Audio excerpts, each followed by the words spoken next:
할렐루야. 우리 잘가세 프로젝트 1탄 매일 바른 순종 온라인 예배에 오신 모든 성도님들을 주님의 이름으로 사랑하고 축복합니다. 함께 기도하고 시작하도록 하겠습니다. 전능하신 하나님, 은혜 나타나에 감사합니다. 우리가 특별 새벽 예배를 통하여서 잘가세 가정을 세워나가는 이 모든 삶 가운데 우리가 적용하기 위하여서 함께 야고보서 말씀을 바라보려 합니다. 이 야고보서 말씀 가운데 우리가 육신으로 오신 말씀 예수 그리스도를 우리가 기억하며 살아갈 수 있도록 인도하여 주시고, 우리를 위하여 이 땅에 오시고 또한 십자가에 못 박혀 죽으시고 부활하신 그 놀라우신 하나님의 사랑과 인도하심을 우리가 기억하며 매일매일의 삶을 변화되는 삶을 살아갈 수 있도록 주님께서 함께하여 주시옵소서. 주님께서 늘 동행하시며 역사하실 줄 믿사오며 거룩하신 예수님의 이름으로 기도드립니다. 아멘. 오늘 저희가 함께 나눌 말씀은요, 야고보서 1장 19절부터 27절까지의 말씀입니다. 야고보서 1장 19절에서 27절까지의 말씀인데요, 우리 다 같이 한 목소리로 가정에서 한 목소리로 읽었으면 좋겠습니다. 19절부터 27절까지의 말씀 제가 쭉 읽도록 하겠습니다. 함께 읽어주시면 감사하겠습니다. 내 사랑하는 형제들아, 너희가 알지니 사람마다 듣기는 속히 하고 말하기는 더디하며 성내기도 더디하라. 사람이 성내는 것이 하나님의 의를 이루지 못함이라. 그러므로 모든 더러운 것과 넘치는 악을 내버리고 너희 영혼을 능히 구원할 바 마음에 심어진 말씀을 온유함으로 받으라. 너희는 말씀을 행하는 자가 되고 듣기만 하여 자신을 속이는 자가 되지 말라. 누구든지 말씀을 듣고 행하지 아니하면 그는 거울로 자기의 생긴 얼굴을 보는 사람과 같아서 제 자신을 보고 가서 그 모습이 어떠했는지를 곧 잊어버리거니와, 자유롭게 하는 온전한 율법을 들여다보고 있는 자는 듣고 잊어버린 자가 아니요 실천하는 자니 이 사람은 그 행하는 일에 복을 받으리라. 누구든지 스스로 경건하다 생각하며 자기 혀를 제갈 물리지 아니하고 자기 마음을 속이면 이 사람의 경건은 헛것이라. 하나님 아버지 앞에서 정결하고 더러움이 없는 경건은 곧 고아와 과부를 그 환난 중에 돌보고 또 자기를 지켜 세속에 물들지 아니하는 그것이니라. 아멘. 이 말씀을 가지고 우리가 함께 야고보서 말씀을 살펴보았으면 좋겠습니다. 야고보서 1장 19절부터 27절까지의 말씀, 저는 이 말씀의 제목을 말씀에 접붙인 삶이라고 설정을 하였습니다. 그래서 말씀에 접붙인 삶, 야고보서 1장 19절부터 27절까지의 말씀을 가지고 함께 살펴보기 원합니다. 우리는 말로 쉽게 죽습니다. 힘들어 죽겠다, 어려워 죽겠다, 계속해서 우리는 죽는다는 이야기를 굉장히 많이 합니다. 하물며 맛있는 것을 먹을 때에는 와, 이 음식 정말 맛이 죽인다 라는 표현까지도 사용을 합니다.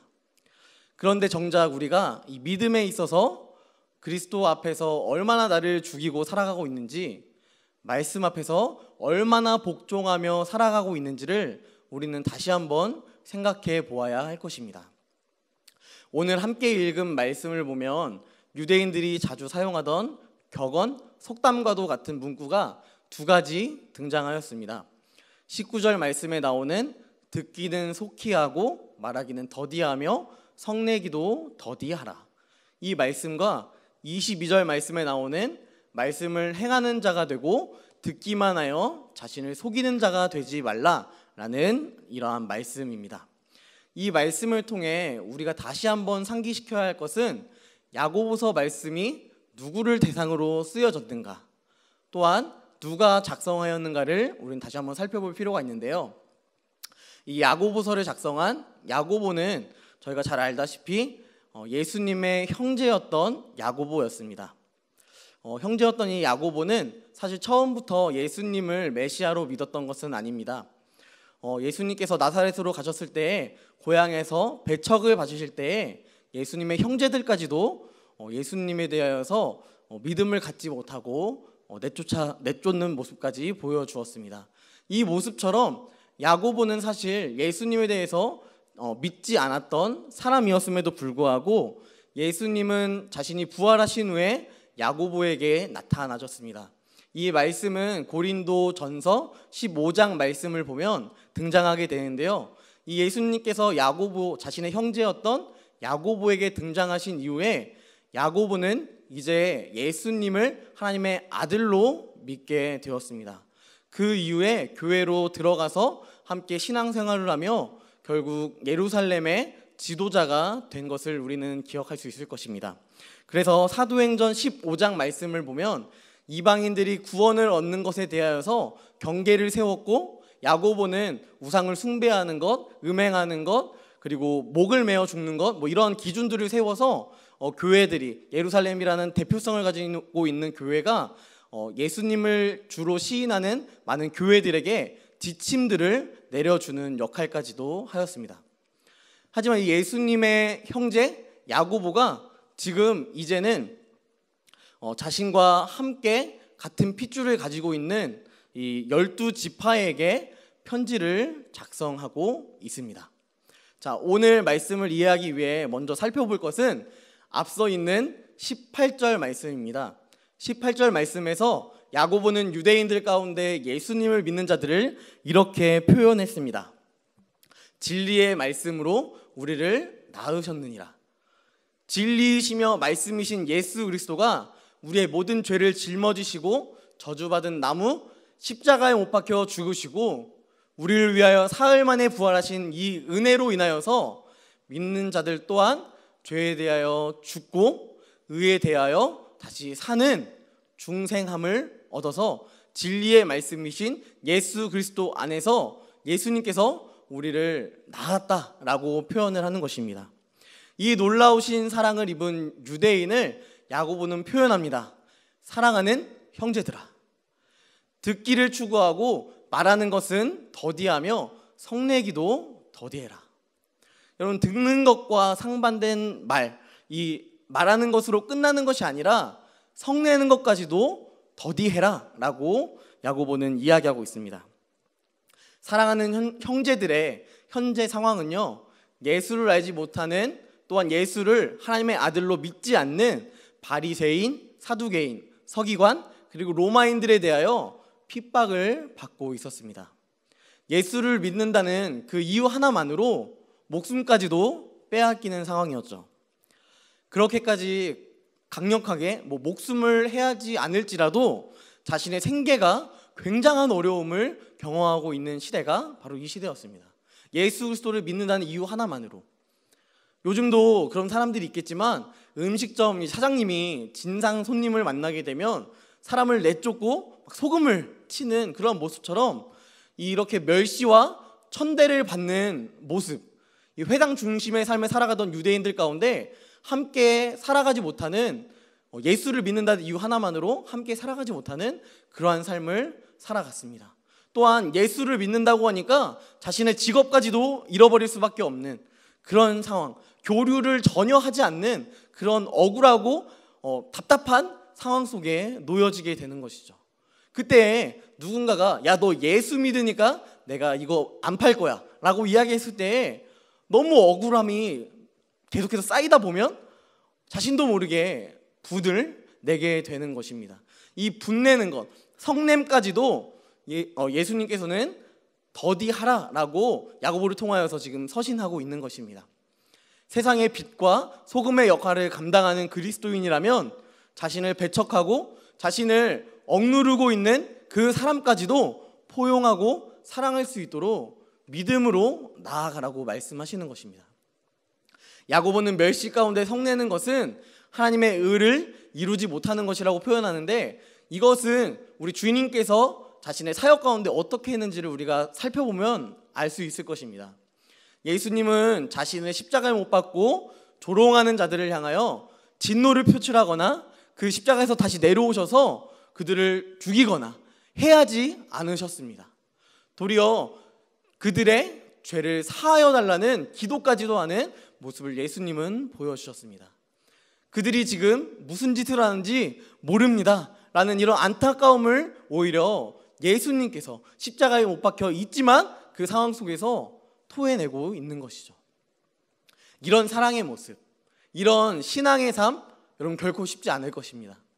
그럼에도 불구하고 진리는 우리가 새 삶을 얻었다면 우리에게 있어 선택이 아닌 겸손히 순종하며 주의 뜻에 맞추어 살아갈 수 있도록 우리를 인도한다는 것입니다. 그러므로 우리가 듣기는 속히 하지만 말하고 성내는 것을 더디하라라고 야고보가 이야기하고 있는 것입니다. 이어서 야고보는 말합니다. 22절 말씀, 너희는 말씀을 행하는 자가 되고 듣기만 하여 자신을 속이는 자가 되지 말라. 이 말씀을 받고 있는 유대인들은 자신이 율법을 온전히 지키고 있는 사람이라고 생각했습니다. 유대인들 중에 그리스도를 영접하고 교회로 들어온 자들도 똑같이 이러한 마음들이 그들 안에 자리 잡고 있었을 수도 있습니다. 말씀은 있지만 율법을 알고 어려서부터 모세오경쯤은 간단하게 암송하고 있는 이 유대교인들에게 암송된 말씀대로 살아가지 못하고 있다라고 야고보는 이야기하고 있는 것입니다. 생각해 보십시오. 예수님께서 강조하셨던 말씀 중에 이 말씀이 있어요. 내 이웃을 내 몸과 같이 사랑하라. 이 말씀은 신약 성경에 예수님께서 뭔가 센세이션하게 저런 말씀이 있었어? 라고 할 만큼 새로운 말씀을 주님께서 가지고 오신 것이 아닙니다. 본질적으로 구별된 하나님의 백성들이 나아가야 할 모습들을 이미 레위기 말씀을 통하여서 이야기하셨습니다. 레위기 19장 18절 말씀에 보면 이러한 말씀이 있는데요. 원수를 갚지 말며 동포를 원망하지 말며 내 이웃 사랑하기를 내 자신과 같이 사랑하라. 나는 여호와이니라. 이미 구약 성경에서 나타나 있는 말씀임에도 그 말씀을 지키지 못하고 살아가며 로마인들을 이방인이라고 무시하고 예수 믿는 자들을 율법을 어긴 자들이라고 말하는 유대교인들이 오히려 말씀으로 살아가지 못하고 있는 모습을 보면서 야고보가 그 모습을 꼬집고 있는 것입니다. 그런 상황에서 야고보는 너희가 유대인이라서 알게 모르게 몸에 녹여있는 위선들, 유대인들처럼 말씀 앞에 위선 떠는 자가 아니라 그 말씀을 너희가 받고 그 말씀을 알았고 그 말씀을 들었다면 그 말씀을 행하는 자가 될 것을 이야기하고 있는 것입니다. 온전한 율법을 보면서도 듣고 잊어버리는 자들처럼 그렇게 살아가는 것이 아니라 말씀이 내 안에 살아 숨쉴 수 있도록 살아가는 믿음을 가지라고 이야기하는 것이죠. 이 말씀 속에서 19절부터 27절까지의 말씀 속에서 말씀이라는 단어가 굉장히 많이 등장하고 있습니다. 그렇다면 이 말씀은 누구를 가리킵니까? 육신으로 이 땅 가운데 오신 예수 그리스도를 가리키는 것입니다. 그렇다면 우리가 말씀이 우리 안에 거하고 그분이 우리 안에 항상 거할 때에 주님께서 짧은 생애일 수도 있지만 공생의 삶 가운데 행하셨던 그 믿음의 모본들을 우리가 보고 그것을 따라서 살아가야 하는 것은 너무도 마땅한 삶일 것입니다. 사도 바울은 이 예수님의 마음을 표현했는데요. 빌립보서 2장 5절부터 8절까지의 말씀에서 이렇게 나와 있습니다. 너희 안에 이 마음을 품으라. 그리스도 예수의 마음이니 그는 근본 하나님의 본체시나 하나님과 동등됨을 취할 것으로 여기지 아니하시고 오히려 자기를 비워 종의 형체를 가지사 사람들과 같이 되셨고 사람의 모양으로 나타나사 자기를 낮추시고 죽기까지 복종하셨으니 곧 십자가에 죽으심이라. 자신이 가진 것을 위한 삶이 아니라 오히려 사랑하는 성도들을 위하여 자기 자신을 비우시고 이 땅 가운데 오신 예수님의 그 온유하심, 겸손하심처럼 우리도 이 마음을 품고 그리스도와 함께 십자가에 못 박히길 원합니다. 그때 하나님께서 예수님을 높이셨던 것처럼 하나님께서 우리를 바라보시며 말씀 가운데 살아간 더원 사랑의 교회 성도 누구누구야. 내가 너를 안다. 내가 너를 사랑한다. 주님께서 말씀하실 것입니다. 야고보는 예수를 믿는 유대인들에게 실질적으로 어떻게 말씀을 실천해 나갈 수 있는지를 이야기합니다. 27절 말씀을 보니까요, 이러한 내용들이 있어요. 고아와 과부를 그 환난 중에 돌보라 라고 이야기하고 있습니다. 이런 지킴을 통하여서 자기 자신을 지켜서 세속에 물들지 말라라고 이야기하는 것이죠. 자기 자신을 지키며 세속에 물들지 않는 것은 참 쉽게 방어해낼 수 있겠지만 생각보다 우리가 고아라든지 과부라든지 사회적으로 어려운 사람들을 돕는 것은 그렇게 쉽지는 않을 것입니다. 하지만 우리가 이 말씀을 보면서 다시 한번 생각해 볼 수 있는 것은 고아와 과부가 이 말씀 속에서 어떻게 생겨났는지를 우리 다시 한번 생각해 볼 필요가 있습니다. 환란의 상황 속에서 예수 믿는 유대인들이 자신의 믿음을 지키다가 예수를 주로 고백하며 살아가다가 수많은 사람들이 죽게 되었습니다. 이들이 못다한 이 가족을 지켜야 하는 것들, 이 모든 것들을 같은 예수를 믿는 형제들이 외면한다면 그것은 참된 그리스도의 공동체가 아니라는 것입니다. 그래서 복음을 위하여 죽은 어떠한 사람의 자녀들을 혹은 어떠한 사람의 아내를 돌보는 것은 너무도 마땅한 모습이 되는 것입니다. 이 모습이 있는 것이 정말 실질적으로 우리의 삶 가운데 적용해 보았을 때 정말 어려움 당하는 사람들, 힘든 사람들을 돕는 것도 우리에게 거뜬히 행할 수 있는 신앙의 모습이 될 것입니다. 말씀을 마무리하겠습니다. 주님은 우리에게 말씀을 허락하십니다. 말씀이신 예수님께서 사람의 몸을 입고 이 땅 가운데 오셔서 율법을 순종하시는 놀라운 일을 행하셨습니다. 우리는 무엇을 순종하지 못하며 살아갑니까? 우리가 말씀대로 살아가지 못한다면 말씀이신 예수님의 자녀로 살아가지 못한다는 반증이 또한 될 것입니다. 하지만 우리가 말씀대로 살아갈 때에, 말씀이 우리의 삶을 주관할 때에 우리가 진정한 예수의 제자, 자녀로 살아가게 될 것입니다. 오늘 하루의 삶, 주의 약속하신 말씀에 살아가는 저와 성도님들이 되어서 우리의 삶 가운데 듣기는 속히하고 말하기는 더디하며 분내기도 더디하며 또한 우리 주변에 있는 어려운 사람들을 함께 동역하며 사랑으로 돌보아주고 힘든 일이 있다면 그것을 위해서 위로해주고 함께 무거운 짐을 짊어질 수 있는 그러한 더운 사랑의 교회 모든 성도님들이 되기를 주님의 이름으로 간절히 소망합니다. 이 시간 함께 기도하겠습니다. 전능하신 하나님, 은혜와 사랑에 감사합니다. 오늘 이 말씀 야고보서 1장 19절부터 27절까지의 말씀을 통하여서 말씀이신 예수님의 삶을 바라보고 또한 말씀이신 예수님께서 우리 안에 거한다면 우리가 마땅히 행해야 할 순종과 진정한 신앙의 모습을 바라보게 됩니다.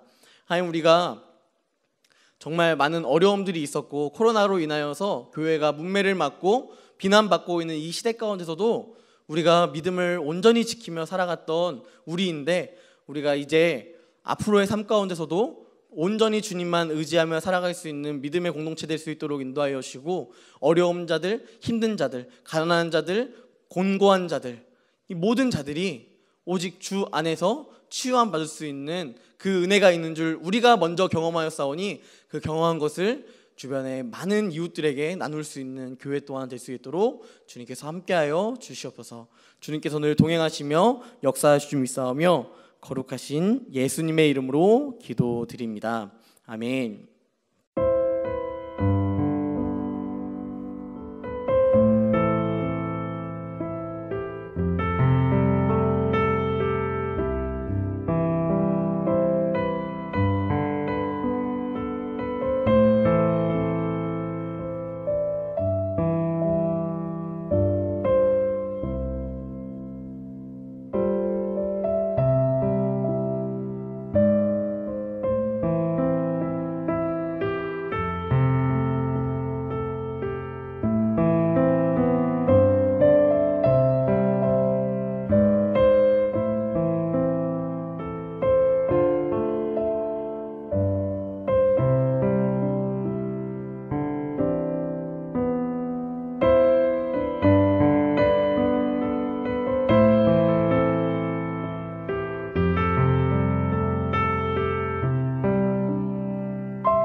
네.